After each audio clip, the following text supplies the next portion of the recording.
Hi బావోయ్, I love you guys. ఒక్కసారి మా సినిమాలో హీరోకి హాయ్ వేసుకోండి మృణాల్ గారికి. అండ్ నా బెస్ట్ ఫ్రెండ్ మా డైరెక్టర్ షనీల్ ఇక్కడ, తన first movie director. Show your hand boy. And most importantly, hi guys, very very happy to be here. Thank you రే.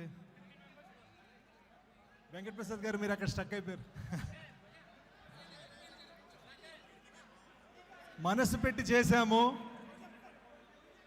మీరు మనసుతో చూశారు. థ్యాంక్ యూ సో మచ్ రే, థ్యాంక్ యూ సో మచ్. హార్ట్ఫుల్గా చెప్తున్నా, thank you so much. అసలు చాలా చాలా చాలా ఎమోషనల్గా ఉన్నా నేను. I love you guys so so much. ఒక్కసారి మృణాల్ గారు మీతో మాట్లాడతారు.